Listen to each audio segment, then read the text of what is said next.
Este mensaje está basado en Hebreos 10, que ya vamos a leer. Pero antes de leerlo, quisiera que pudiéramos entender un principio. Hay mensajes que uno los predica y tienen un énfasis de claridad en lo que uno dice y habla, y satisface todas nuestras necesidades intelectuales, por así decirlo. Es decir, que el mensaje cierra por todos lados, lógicamente y espiritualmente. Hay mensajes que uno los prepara y uno dice, qué buen mensaje, o cuando escucha un mensaje dice, qué bien que lo expuso, claro el pastor para explicar el mensaje, las definiciones perfectas, pero cuando uno administra misterios, hay veces que los mensajes no siempre van a satisfacer tus necesidades intelectuales. No dependerán del mensajero, sino que dependen de dos aspectos. Uno, el Espíritu de Dios, y otro, el espíritu del receptor. Por lo tanto, el mensaje no tiene que hoy cerrarte intelectualmente hablando, sino que tiene que impactar en tu espíritu y que tú lo puedas recibir en tu espíritu, descodificarlo y ver y entenderlo como un alimento que va directo a tu espíritu y no a tu intelecto. Si usted entiende eso, entonces yo puedo predicar tranquilo. ¿Por qué? Porque no soy yo el que va a hacerle entender un principio, sino que usted, a través de un espíritu de Dios en usted, despierto, alerta, deseoso de que Dios sea manifestado en su vida, es lo que hará que este mensaje sea un éxito. No será por la exposición ni por la elocuencia de las palabras, sino que será porque se descodifica en su espíritu. Y como vimos en la vez anterior que prediqué, que les explicaba que la comunicación perfecta no estaba en lo que un hombre comunicaba, sino en lo que descodifica de Dios. Eso es la comunicación perfecta. Es lo que pasa de Dios a un hombre, a una persona sin intermediarios. Esa es la comunicación perfecta, y eso es porque hay Cristo en el emisor y hay Cristo en el receptor. Usted, para recibir un mensaje de texto, necesita alguien que escriba en un celular y otro que reciba en un celular. Esto mismo sucede en el espíritu. Usted necesita que Cristo, que es la verdad, esté en usted para que usted reciba la verdad. Una vez entendido eso, vamos a leer lo que dice Hebreos 10:10. Vamos a leer una porción importante del capítulo de Hebreos, porque es importante entender cómo empieza y cómo termina el autor explicando esta verdad. Dice, en esa voluntad somos santificados mediante la ofrenda del cuerpo de Jesucristo, hecha una vez y para siempre. Repita conmigo, hecha una vez y para siempre. Y ciertamente todo sacerdote está día tras día ministrando y ofreciendo muchas veces los mismos sacrificios. ¿Qué presentan los sacerdotes? Los mismos sacrificios, que encima nunca pueden quitar los pecados. Pero Cristo, habiendo ofrecido una vez para siempre un solo sacrificio por los pecados, se ha sentado a la diestra de Dios. De ahí en adelante, esperando hasta que sus enemigos sean puestos en la estrado de sus pies. Porque en una sola ofrenda hizo perfectos para siempre a quienes, a los santificados. Y nos atestigua lo mismo el Espíritu Santo, porque después de haber dicho, este es el pacto que haré con ellos, después de aquellos días, dice el Señor, pondré mis leyes en sus corazones y en sus mentes las escribiré. Y añade, y nunca más me acordaré de sus pecados y transgresiones. Repita conmigo, y nunca más me acordaré de sus pecados y transgresiones. Pues donde hay remisión de estos, no hay más ofrenda por el pecado. Así que, hermanos, tendiendo libertad para entrar al lugar santísimo por la sangre de Jesucristo y por el camino nuevo y vivo que Él nos abrió a través del velo, esto es, de su carne, y teniendo un gran sacerdote sobre la casa de Dios, acerquémonos con corazón sincero, en plena certidumbre de fe, purificados los corazones de mala conciencia y lavados los cuerpos con agua pura. Mantengámonos firmes sin fluctuar la profesión de nuestra esperanza, porque fiel es el que prometió. Porque fiel es el que prometió. Y considerémonos unos a otros para estimularnos al amor y a las buenas obras, no dejando de congregarnos como algunos tienen por costumbre, sino exhortándonos tanto más cuanto veis que aquel día se acerca. Y aquí viene el mensaje. Porque si pecamos voluntariamente, después de haber recibido el conocimiento de la verdad, ya no queda más sacrificio por los pecados, solo una horrenda expectación de juicio y de hervor de fuego que ha de devorar a los adversarios. El que viola la ley de Moisés por el testimonio de 2 o 3 testigos muere irremisiblemente. ¿Cuánto mayor castigo pensáis que merece el que pisotee al Hijo de Dios y tuviere por inmunda la sangre del pacto, el cual fue santificado, e hiciere afrenta al Espíritu de gracia? Pues conocemos al que dijo, mía es la venganza, yo daré el pago, dice el Señor. Y otra vez el Señor juzgará a su pueblo. Horrenda cosa es caer en las manos del Dios vivo. ¿Ahora entiende el título? ¿Saben por qué tuve que ponerle ese título? Por ese versículo.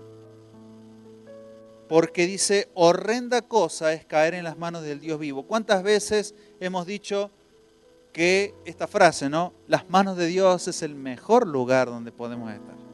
¿A cuántos escucharon eso? Claro, lo que no te dijeron es cómo tienes que estar en las manos de Dios para que sea el mejor lugar. Bueno, hay muchas cosas en este pasaje y fue importante leer desde el comienzo porque es como ahí el misterio de este pasaje, de este capítulo, está en que comienza hablando de que Él perdonó todos los pecados, de que el sacrificio es una vez y para siempre.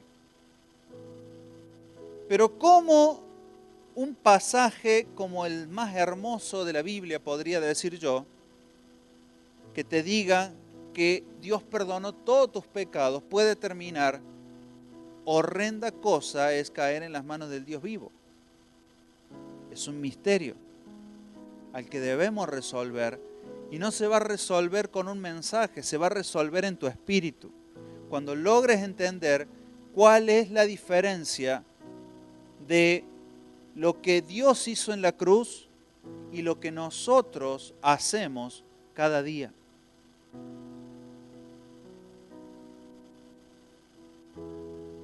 Entonces, Cristo, dice el autor de Hebreos, nos abrió lugar, un camino vivo, dice, al lugar santísimo, para que podamos acceder a Dios y nos da una serie de cosas que se esperan de nosotros, pero ya no en una especie de esfuerzo humano, sino en una función en una determinación de condición de nuestras vidas. Una de las primeras cosas que me llama la atención es que él dice lo siguiente, miren cómo lo dice.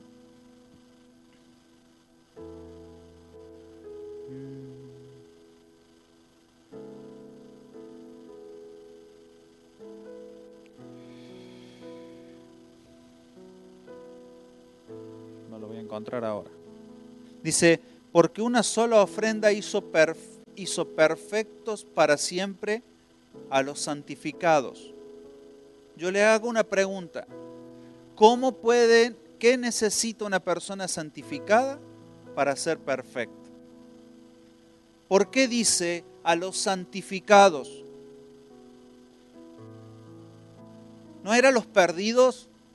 ¿No era a los pecadores? Dice a los santificados hizo perfecto. Entonces allí hay un misterio. Y tiene que ver este mensaje en parte con lo que el apóstol predicó el día domingo sobre el ser justo. Una persona justa es aquella que entiende que todos sus actos tienen consecuencia. Eso es una persona justa. Una persona justa no es alguien que se porta bien todo el tiempo, que hace todo bárbaro. Una persona justa es alguien que entiende que su vida está puesta bajo juicio permanente en su vida. Es decir, que sabe que todo lo que hace está a la mira de un juez. Una persona injusta, o el incrédulo, o el impío, como lo llama la Biblia, es una persona que vive su vida entendiendo que jamás será llamado a dar cuenta de sus actos. Por eso niega toda autoridad sobre su vida. Yo hago lo que quiero, no me importa lo que me digan, no se pone bajo ninguna lupa ni de análisis, ni siquiera de sí mismo. Pero una persona justa puede cometer errores, pero esa persona tiene una expectación de su vida de saber que hay un costo por cada cosa que hace. También tiene entendimiento de la recompensa, costo y recompensa de su vida. Ese principio, entender eso, nos va a librar de muchas ideologías extrañas. ¿Ah? ¿Alguna vez cuando usted era chico escuchó esta cosa, esta barbaridad como, y bueno, total después Dios nos perdona o no? ¿Escuchó eso?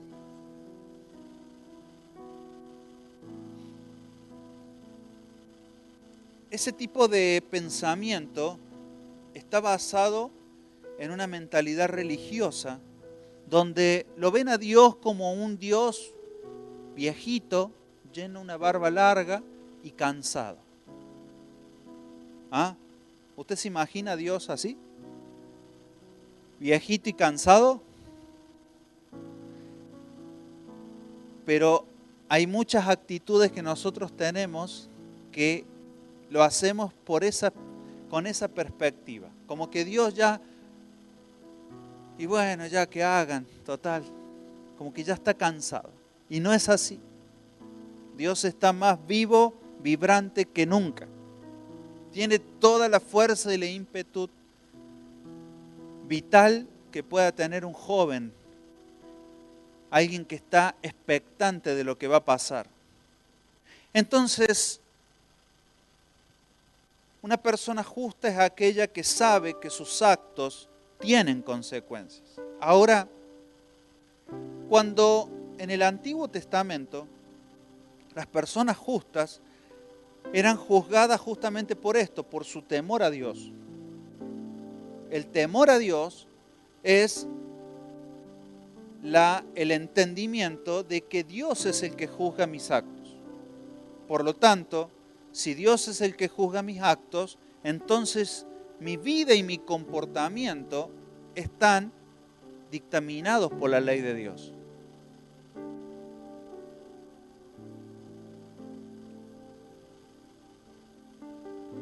Hay gente que le tiene temor a otras cosas, le tiene temor a lo que le diga su papá, su mamá, es decir, todas figuras humanas.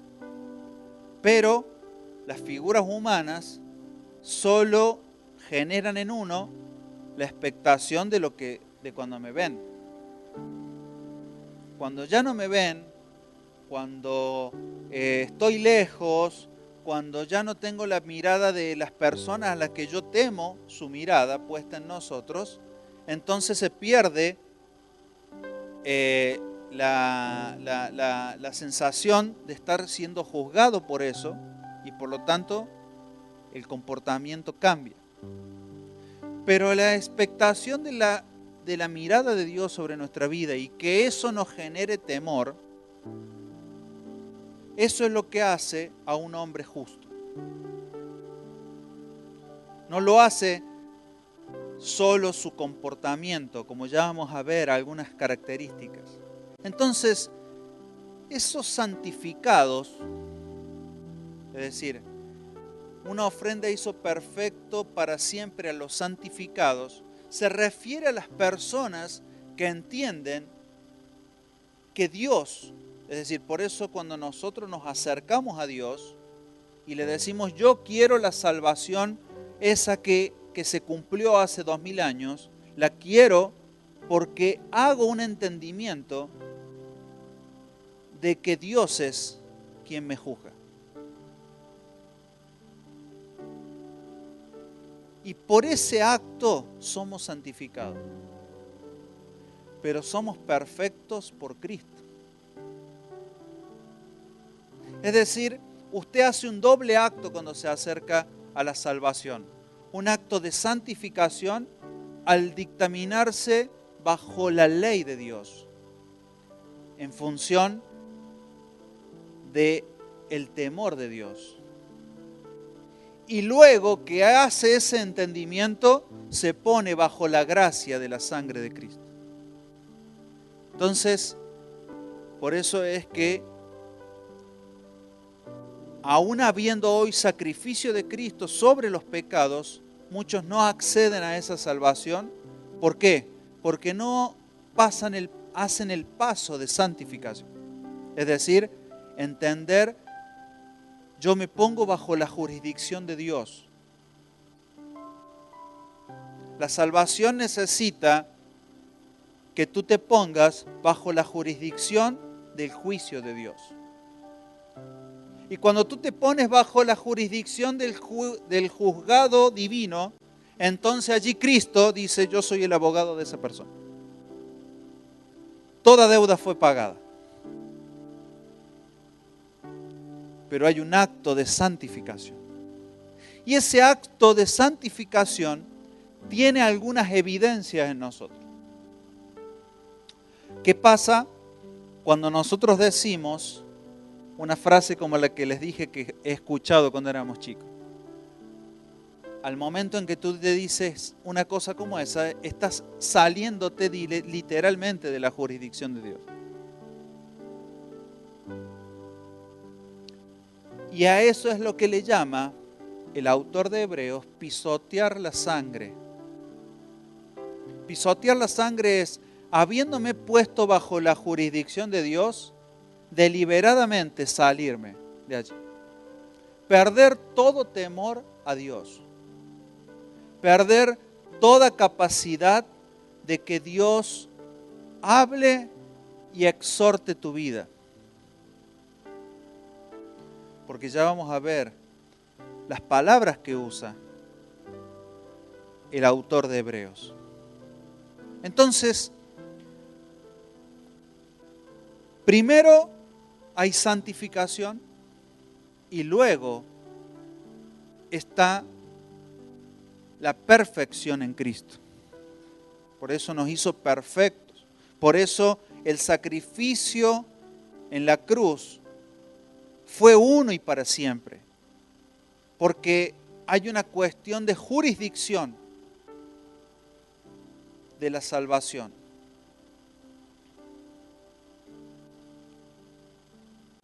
Entonces, en el capítulo 26 dice, porque si pecamos voluntariamente, esta palabra voluntariamente es un poco confusa porque en realidad cuando cometemos errores de alguna u otra manera estamos haciendo un acto que fue voluntario, es decir, fue un acto voluntario, pero el énfasis que hace de esa palabra voluntaria lo podemos ver reflejado en otras versiones, como por ejemplo en otras versiones habla sobre deliberadamente, por ejemplo, usa la palabra deliberadamente.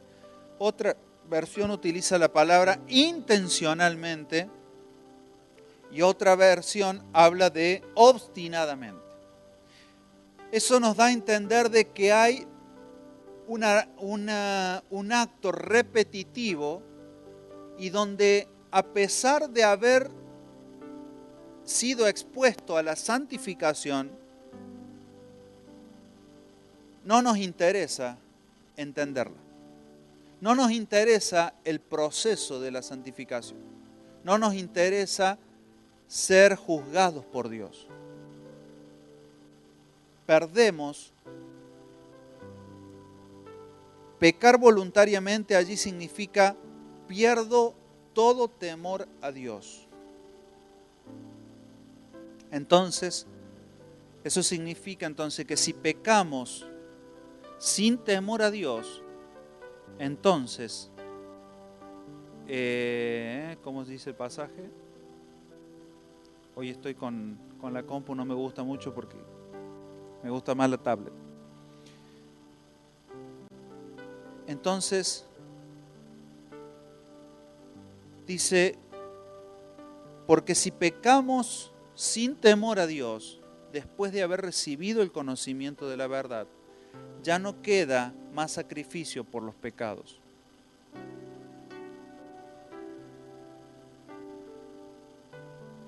Entonces, hermanos, ¿esto para qué nos tiene que a nosotros alertar? Nos tiene que alertar en que no podemos jugar con cosas que son muy serias. No podemos tratar como niños cosas que son serias en el espíritu. Hay cosas en que usted le puede dar a un niño para jugar, pero usted no le puede dar cosas que son serias, importantes. Usted no le da la escritura de su casa para que el nene haga sus dibujitos.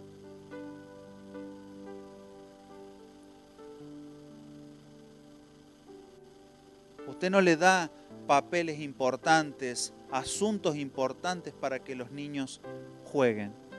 Entonces, estos temas son temas que debemos tratarlos con la madurez del espíritu. ¿Por qué? Porque Pablo en sus cartas es bien claro con esto, especialmente en Romanos 7, 8, en el capítulo 7 y en el capítulo 8, donde habla mucho sobre la ley de Moisés. Allí es donde él habla que hago lo que no quiero, pero al final lo hago, y toda esa la ley que actúa en mi carne. Todo eso está basado en el momento en que hay temor de Dios. Hay resguardo todavía en tu vida de que Dios es el que juzga tu vida. Ahora, ¿cómo es el accionar de una persona que peca voluntariamente? Su andar es obstinado. Su andar es sin rendir cuentas. Por lo tanto, nunca lo verás confesar su pecado delante de Dios. ¿Por qué? Porque Dios ya no es su juez. Entonces, ¿para qué le voy a confesar a algo que no es mi juez? Él entra en un razonamiento, su vida se enfría y empieza a hacer cosas contrarias a los que hacen los santificados. Usted va a ver que en este pasaje, luego de hablar acerca de las cosas que Cristo hizo en la cruz, empieza a decir algunas cosas que está esperando que nosotros hagamos. Y estas cosas son las evidencias de una persona santificada. Es decir, una persona que se ha puesto bajo la mirada de Dios. Y miren lo que dice. En el versículo 22 dice, acerquémonos ¿con qué? Con corazón sincero. Esa es una de las evidencias de una persona que tiene temor de Dios y ha ido delante de Dios y le ha dicho, tú eres quien me juzga. La primera evidencia es un corazón sincero. Ese corazón sincero puede ser, estoy bien, estoy mal, necesito tu ayuda. Es sincero. No es, está todo bárbaro, está todo perfecto y es una careta delante de Dios. Corazón sincero significa sacarse toda careta delante de Dios y decir las cosas tal cual son. Me cuesta esto, no hago bien esto, necesito tu ayuda, me expongo, necesito tu guía, tu cuidado, tu sostén. Pero es la primera evidencia de un corazón santificado. Es decir, una persona que se acerca a Dios, pero guarda recelo y no le da acceso a Dios a asuntos de su vida, porque cree que puede administrarlos, está perdiendo la posibilidad o es la pérdida del derecho de estar bajo el juicio de Dios. Pero ese juicio de Dios no es condenatorio si hay un corazón sincero. ¿Por qué? Porque entra en acción la gracia. La segunda evidencia de una persona santificada, es decir, que se puso bajo la justicia de Dios, es certidumbre de fe. Certidumbre de fe es que la fe es certera, que la fe no decae,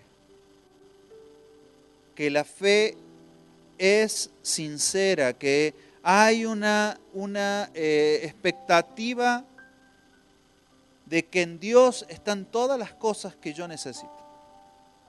No están en la religión, no están en las reuniones, no están en el pastor, sino que hay una certeza de que en Dios está todo lo que yo necesito. Tercera evidencia de una persona, por eso estas son todas cosas que no hizo Dios en alguna medida, sino que está esperando de nosotros. Y podemos hacerlos porque Dios extendió su gracia sobre nosotros. Tercera cosa que nos hace delante de Dios santificados y por lo tanto en un camino de justicia delante de Él es purificados los corazones de mala conciencia.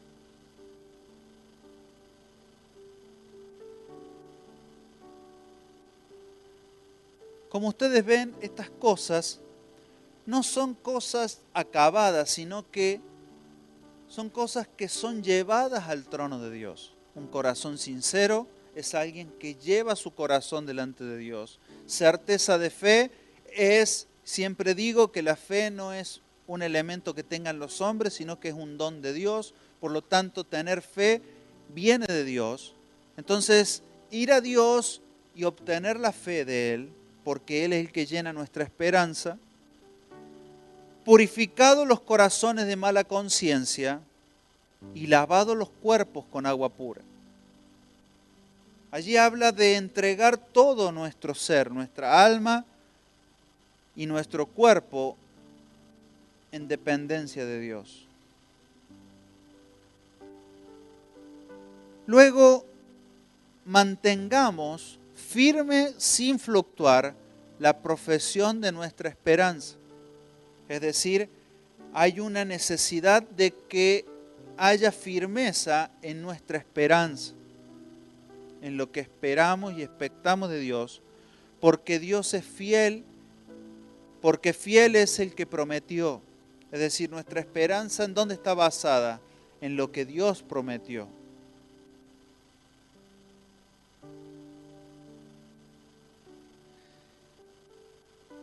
Y considerémonos unos a otros para estimularnos al amor y a las buenas obras. Es decir, decirle a alguien, total, después Dios te perdona, no es una evidencia de santificación. Santificación es estimularnos al amor y a las buenas obras. No dejando de congregarnos, como algunos tienen por costumbre. El autor pone a nivel de la congregabilidad de las personas al nivel de una evidencia de una persona santificada. No lo dije yo, lo dijo él. Así que, si no, échele la culpa al... No sé a lo que se refería no dejando de congregarnos. Yo hoy entiendo que congregarnos es entender que estamos expuestos a una palabra que nos mantiene alertas en función de esto, de mantenernos expectantes en nuestra vida, de que estamos bajo la jurisdicción de Dios y no de este mundo. A mí no me juzga el mundo, a mí me juzga Dios. Y por lo tanto, si me juzga Dios, abogado tenemos en Cristo.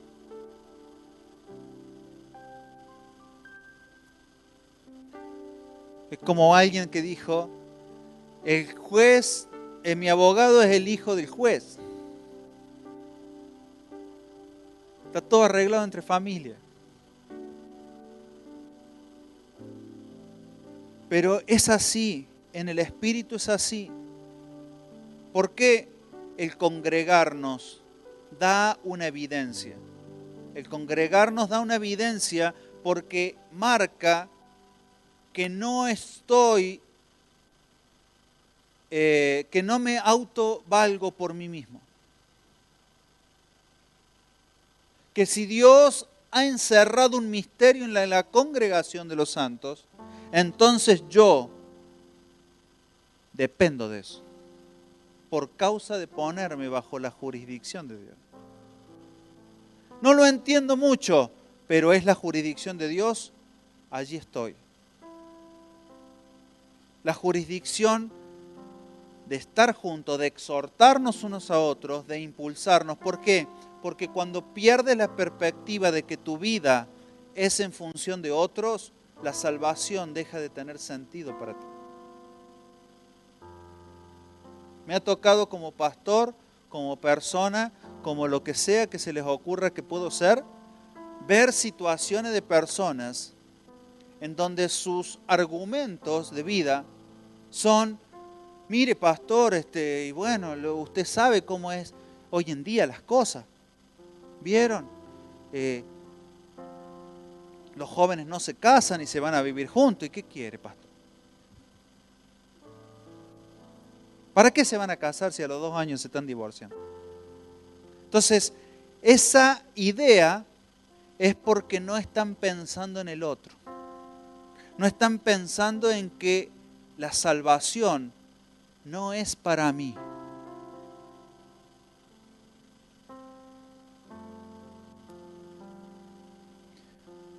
Cuando uno se acerca a Dios, tiene que entender que tu vida ya no es tuya, sino que es de Él.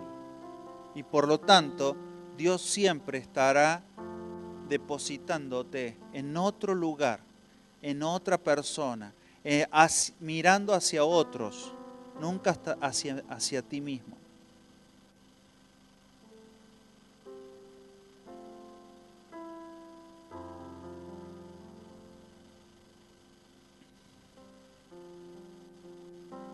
Les dije que hay cosas que no van a encajar mucho en su cabeza, como entender esto, por qué Dios perdona todos los pecados, pero podemos pisotear la sangre de Cristo, y que ya no hay otra cosa para hacer, dice el autor. Una vez que tú pisoteas la sangre de Cristo, ya no hay otra cosa. Por eso es importante entender que las manos de Dios son el mejor lugar donde nosotros podemos estar, pero en su gracia, bajo su jurisdicción. En Deuteronomios dice una cosa como esta: si hicieres determinadas cosas, la ley que yo envío, las bendiciones te alcanzarán. Y al rato dice, todas estas bendiciones te alcanzarán. Bendito el fruto, bendito en el campo. Todo. Y después dice lo siguiente: pero si no hicieres conforme a lo que te he mandado, estas maldiciones te alcanzarán. Es decir, cuando nosotros nos acercamos a la salvación, nosotros nos acercamos confiadamente al trono de la gracia para hallar socorro, para hallar la gracia de Dios sobre nuestras vidas. Ahora, cuando salimos corriendo para el otro lado, ya no estás yendo a la gracia, pero te alcanza la mano. Pero otra mano, una mano horrorosa. Esa mano es la que el autor dice, horrorosa cosa es caer en las manos del Dios vivo. ¿Por qué Dios vivo? Porque da a entender que las personas que no se dejan poner bajo el juicio de Dios sobre sus vidas, por lo tanto pierden todo temor a Dios sobre sus vidas, creen o tienen la idea de que Dios no existe, no está y no va a pasar nada con sus vidas. Entonces, un Dios vivo es un Dios que ama eternamente, pero también está expectante a poner sobre nosotros no juicio por maldad, sino juicio por simplemente juzgar las cosas. Ahora usted se puede ir de aquí con ese temor de decir, uy Dios, las horrorosas manos de Dios. No, usted tiene que irse hoy entendiendo de que usted fue santificado al presentarse delante de Dios y decir, Señor, no tengo nada, no puedo, y no perder jamás esa perspectiva. Y no después, bueno, al final todos somos humanos, pecamos. No, esa autojustificación hace perder tu vida del juicio, de entender lo que es ser juzgado por Dios. Entonces, vemos derivaciones de personas, de ideas,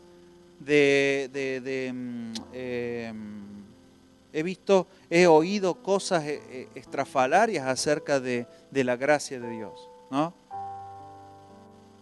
Extremos atroces, inclusive dentro de las congregaciones llamadas cristianas evangélicas. ¿Por qué? Porque simplemente hay esta pérdida del entendimiento de lo que es ser justo delante de Dios. Somos justificados por su sangre en la cruz, pero hay una justicia, como dijo el apóstol, que es horizontal y que tiene que ver con estas otras cosas. Corazón sincero, congregable, fe certera, esperanza que no se pierde y que su vida está puesta en exhortar a otros y en estimularlos al amor y a las buenas obras. Cuando tu vida tiene esos 7 condimentos, entonces Dios te hace perfecto a los santificados. ¿A quiénes Dios hace perfecto? A los santificados, a los que se acercaron delante de Él y fueron lavados y limpiados por su sangre, entregados, y que jamás tomarían en vano todo lo que Cristo hizo en la cruz. ¿Ah? Qué precioso que hoy podamos salir con esta sensación doble en nosotros, ¿no? Esta sensación del gozo de la salvación en nuestras vidas, pero también de alta responsabilidad de que esto requiere el cuidado. El escritor a los Hebreos, si ustedes leen de nuevo, a mí me gusta después de los mensajes volver a leer el pasaje, porque entender el sentido que le da el escritor es un sentido de amor.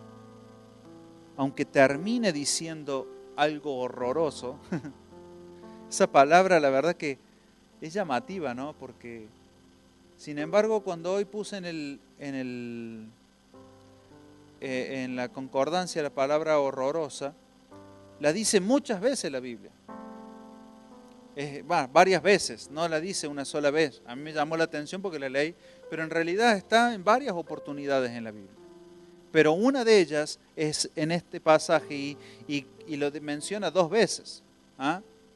Dice horrorosa cosa en caer en la mano de Dios, y antes también dice una palabra similar. Pero vamos a leer de nuevo para que usted pueda irse con esta idea más acabada una vez que pueda. Y ya con el mensaje dado usted puede entender, dice, en esa voluntad somos santificados mediante la ofrenda del cuerpo de Jesucristo, hecha una vez para siempre. En esa voluntad somos santificados. Y ciertamente todo sacerdote ese día está día tras día ministrando y ofreciendo muchas veces los mismos sacrificios que nunca pueden quitar el pecado. Ahí estaba hablando de cómo hacían los sacerdotes en la antigüedad, y todos los años presentaban los mismos sacrificios para que se cubrieran los pecados del pueblo, pero ninguno era mejor después de los sacrificios. Todos seguían pecando, equivocándose y alejándose de la voluntad de Dios. Pero Cristo, habiendo ofrecido una vez para siempre un solo sacrificio por los pecados, se ha sentado a la diestra de Dios. Y de ahí en adelante, esperando hasta que sus enemigos sean puestos por estrado de sus pies. Porque con una sola ofrenda hizo perfectos para siempre a los santificados. Y nos atestigua lo mismo del Espíritu Santo, porque después de haber dicho, este es el pacto que haré con ellos. Después de aquellos días, dice el Señor, pondré mis leyes en sus corazones y en sus mentes las escribiré. Y añade, y nunca más me acordaré de sus pecados y transgresiones. Esto no pierde valor por lo que dice después. Nunca más me acordaré de sus pecados y transgresiones es real, es así. Y gracias a esto es que podemos ser salvos. Pues donde hay remisión de estos, no hay más ofrenda por el pecado. Así que, hermanos, teniendo libertad para entrar al lugar santísimo por la sangre de Jesucristo, por el camino nuevo. ¿Por qué habla sobre el lugar santísimo? Porque el lugar santísimo era el lugar de la presencia de Dios, lugar antes reservado solo para el sumo sacerdote, que tenía que dar una ofrenda por sí mismo y después por el pueblo. Pero ese lugar santísimo hoy está a nuestro acceso. ¿Y por qué nosotros podemos acceder a eso? Porque necesitamos su presencia. Hay esa necesidad y esa búsqueda de su presencia. Pero también entendemos que en su presencia toda nuestra vida está abierta como un libro. Toda nuestra vida debe estar bajo su luz y nada puesto en oculto. Por el camino nuevo y vivo que nos abrió a través del velo, esto es, de su carne. Y teniendo gran sacerdote sobre la casa de Dios, acerquémonos con corazón sincero, con plena certidumbre. Habla de lo que nosotros tenemos que hacer. Ya no es lo que Dios o Cristo hizo, sino acerquémonos con corazón sincero, en plena certidumbre de fe, purificados los corazones de mala conciencia y lavados los cuerpos con agua pura. Mantengámonos firmes sin fluctuar la profesión de nuestra esperanza, porque fiel es el que prometió. Y considerémonos unos a otros para estimularnos al amor y a las buenas obras. Cuando dejas de considerar a otros, tu vida pierde sentido de la jurisdicción de Dios sobre tu vida. No dejando de congregarnos como algunos tienen por costumbre, sino exhortándonos, y tanto más cuanto veis que aquel día se acerca. Porque si pecamos voluntariamente después de haber recibido el conocimiento de la verdad, ya no queda más sacrificio por los pecados, sino una horrenda expectación de juicio y hervor del fuego que ha de devorar a los adversarios. Ese juicio no está para nosotros, sino para los que son adversarios. Entonces, entender eso nos hace librarnos de entender que estamos del lado de Dios. Cuando vamos y nos entregamos delante de Dios, nos decimos, yo estoy de tu parte. Yo estoy aquí para manifestar tu voluntad en la tierra. Y eso nos hace, nos ponemos bajo el dictamen de santificados, pero salvados es por su sangre. Por eso, por la ley, el hombre tenía el dictamen de justo. Por la ley. Si había alguien que pudiera cumplir la ley, era o al menos tenía un entendimiento de que por la ley esa persona podía agradar a Dios. Esas personas se acercaron delante de Dios con temor, entendiendo de que sus vidas eran puestas en un camino de justicia, pero no fueron salvos sino hasta que Cristo murió en la cruz. Y dice que tomó cautiva la cautividad. Entonces, es importante estos dos conceptos cuando se unen, ¿no? El concepto de santificación y el concepto de salvación, que se hacen la unión perfecta. Hacen el combo perfecto. Usted me dice, pero hoy una persona puede venir en el pecado más horroroso que usted pueda pensar, que se pueda imaginar. Una persona que usted le predica el Evangelio y hoy acepta a Cristo, pero ayer fue cualquier cosa su vida. ¿Cómo puede ser esa persona santificada? Sí puede serlo, porque a partir de ese momento su vida se pone bajo el juicio de Dios. Pero después tiene que dar las otras evidencias. Corazón sincero,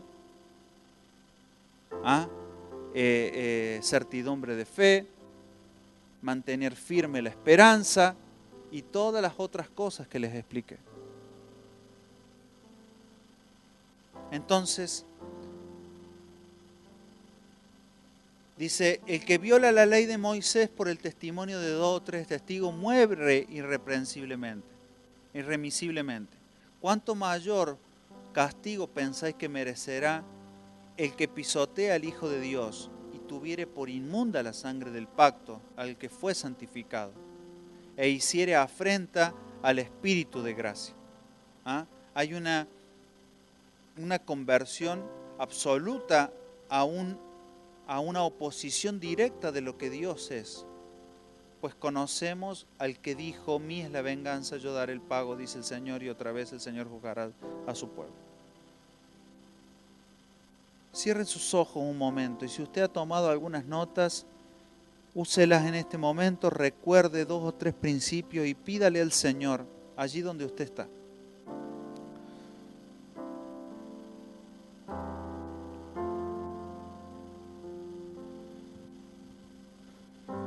Que su vida cobre el sentido del gozo de la salvación, de lo que fuimos librados, pero al mismo tiempo de las evidencias que nuestra vida dan por causa de esa salvación.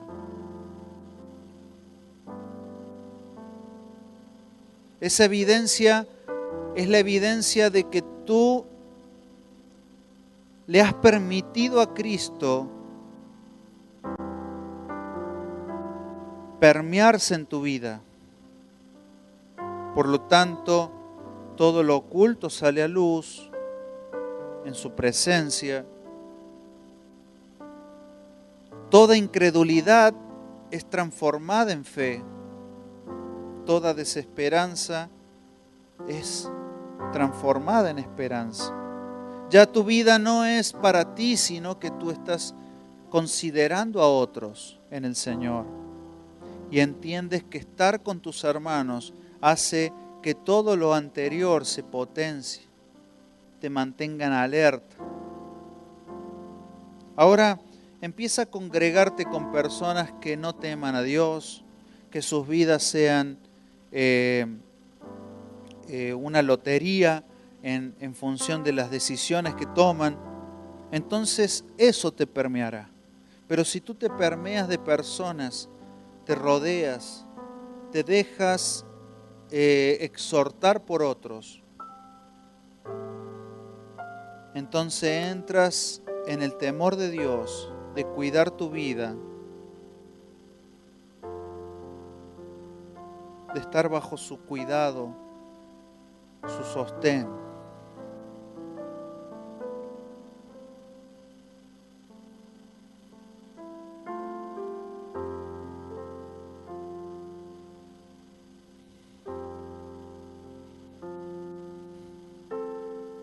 Sus manos, por su gracia, los hacen su mejor lugar para estar.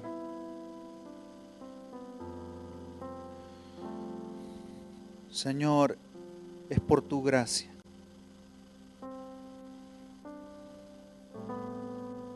Necesitamos tu gracia. Rendimos nuestra vida delante de ti.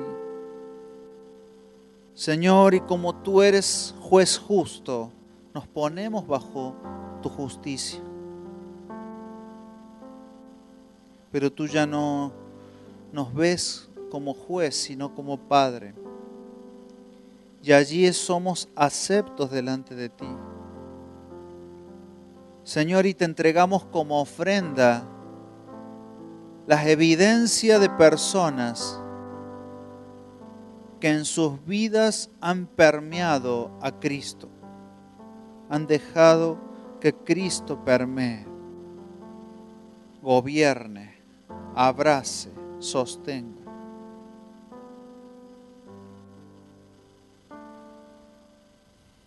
Ser santo significa que Dios gobierna sobre tus determinaciones, que has sido separado para Él, que has separado tus determinaciones para Él.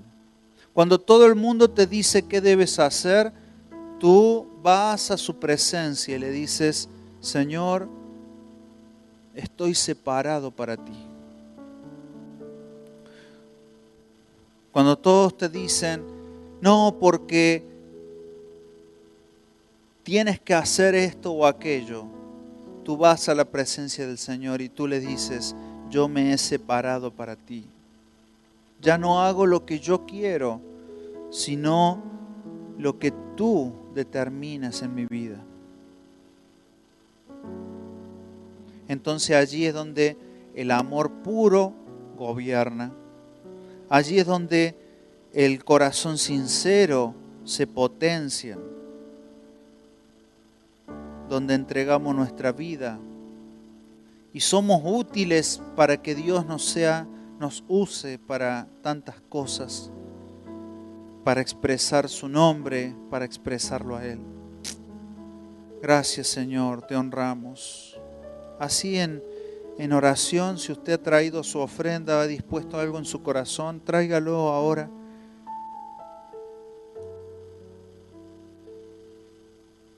mientras oramos y cerramos esta reunión, que podamos tener este cuidado sobre nosotros,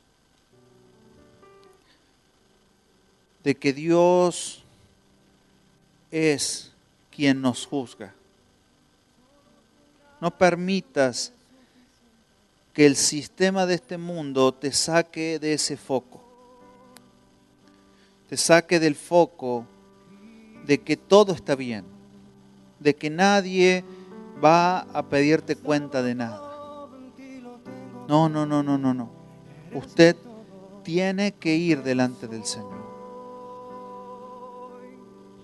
¿Saben qué? Como médico,